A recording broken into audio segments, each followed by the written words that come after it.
Ako po, doktor po ako. Miss? Miss? Miss?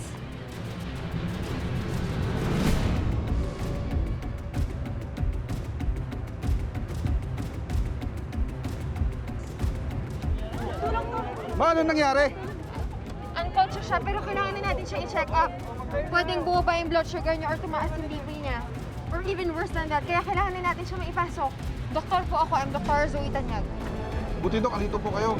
Maraming pasyente sa loob. Kailangan namin ng tulog. Kaya ipasok na natin siya, please.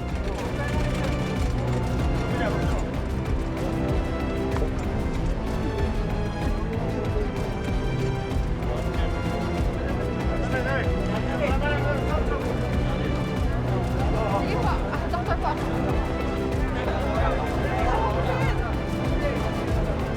Patay na asawa ko.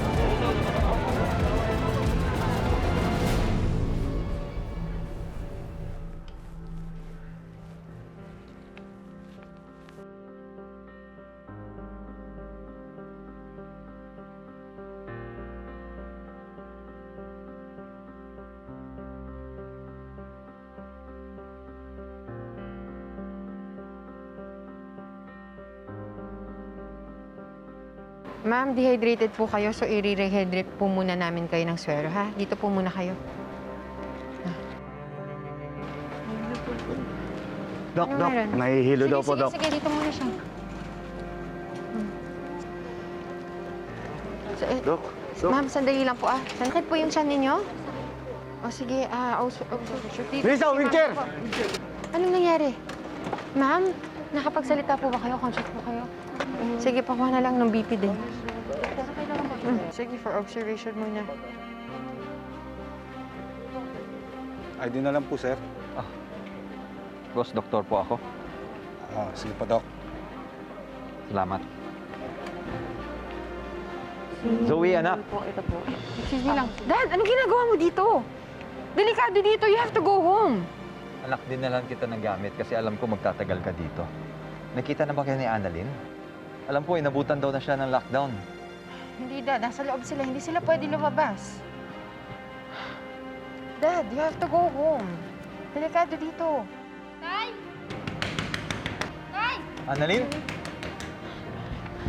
Annalyn! Ano po ginagawa niyo dito? Kamusta po kayo dito? Ano, anak? Ano po ginagawa niyo dito? Alis na kayo. Hindi kita marinig, anak.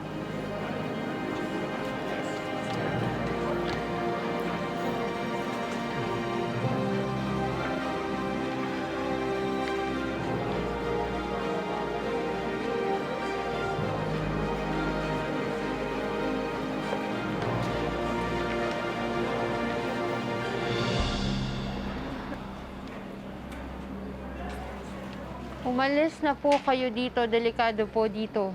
Dad, sabi ko sa iyo. Hindi, anak. Sasamahan ko kayo dito. Alam mo ba, proud na proud kami sa'yo ng nanay mo.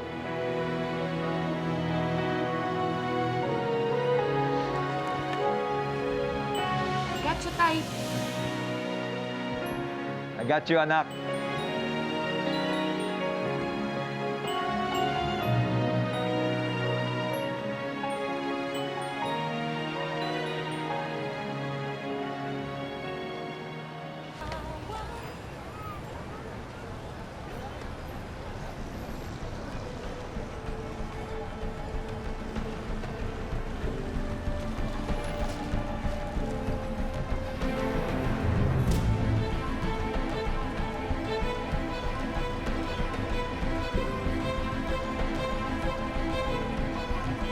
Dalawang araw mula nang ma-lockdown ang San Regado Medical, ilang pasyente na ang kumpirmadong namatay.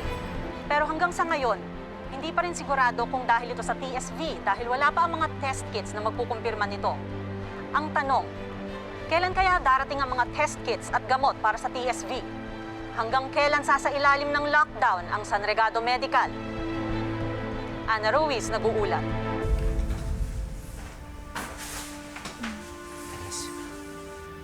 Nabalitaan mo ba yung namatay kanina? Talaga? Buti nga may pare dito sa ospital para ma-bless yung katawan niya. Michael, paano kung tayo Denise, huwag mo nang isipin yan, Denise, ha? Buti pa kumain ka na lang muna para lumakas ka, ha? Michael, okay ka lang? Wala yun. Okay lang ako. Sure ka? Hayaan mo na ako. Mag-rest ka na. Huwag mo na ako intindihin. Saka parating na rin naman yung mga gamot, di ba? Malalagpasan natin to. Basta ipangako mo, lalaban ka, lalaban tayo. Ha? Malalagpasan natin to. Oo, lalaban tayo, Michael.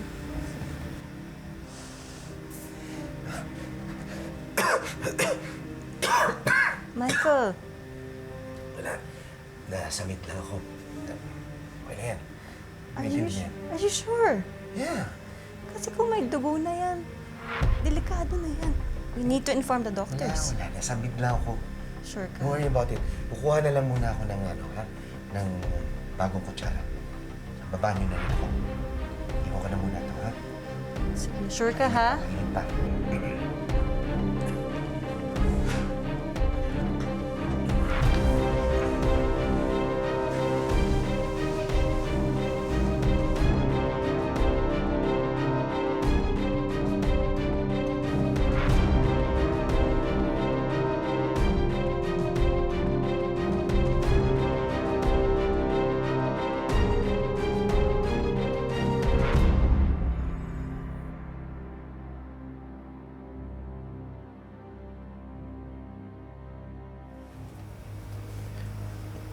Lord, please, huwag muna.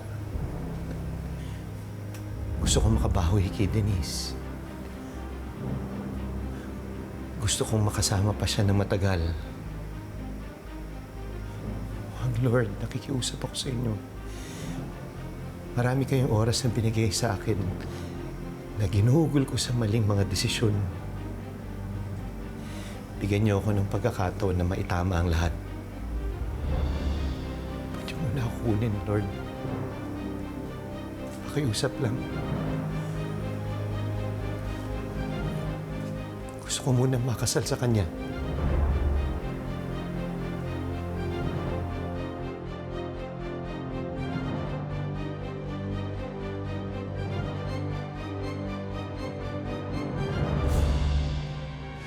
Giselle, mag-usap nga tayo.